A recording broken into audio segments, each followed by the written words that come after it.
Hello everyone, welcome back to my another vlog. সেইদিনাখন গৈছিলোঁ আমি পিকনিক স্কুলৰ লগৰখিনিৰ লগত আৰু চব বাৰু যাব নোৱাৰিলে কিছুমান পাৰ্চনেল ৰিজনৰ কাৰণে আৰু বাকী আমি যোনকেইটাই ফ্ৰী আছিলোঁ সেইকেইটাই আমি গুচি গ'লোঁ মানে খানাটো মেইন আৰু আমাৰ কাৰণে মানে লগ পালেই আমাৰ ফূৰ্তি হৈ যায় মানে আমি লগ পায়ে থাকোঁ বাৰু আমাৰ ফ্ৰেণ্ডশ্বিপটো 2000ৰ পৰা আমাৰ ষ্টাৰ্টিং হোৱা নাৰ্চাৰীৰ পৰা আমি একেলগে পঢ়া স্কুলৰ ফ্ৰেণ্ডছ হয় একদম 26 ইয়াৰ্ছমান আমাৰ হৈ গ'ল এতিয়া আৰু আমি ধুনীয়াকৈ গ'লোঁ তাত খানা চানা চবেই মিলি কাম কৰিছে আৰু ধুনীয়াকৈ খালোঁ আমাৰ খানাত আছিলে হাঁহ মাংস পনীৰ ভাত আৰু এইপিনে কংকনাই মানে মোৰ লগৰজনীয়ে বিটৰুটৰ পানীত বোলে চাউল তিয়াব ভাতখিনি বোলে পিংক কালাৰ কৰিব চ' ধুনীয়াকৈ চালাড কাটিলে এইপিনে ৰিজস্মিতাই ধুনীয়াকৈ হাঁহি আছে আৰু চবেই ধুনীয়াকৈ মিলি কামবোৰ কৰিলোঁ চবেই নাচিলোঁ ভাল লাগিলে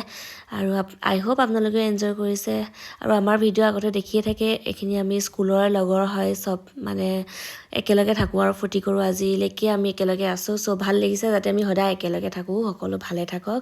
চ' আজিলৈ আহোঁ ধুনীয়াকৈ পিকনিক খাই আমি ঘৰলৈ আহি গ'লোঁ দিনতে আহি গ'লোঁ বাৰু চ' বাই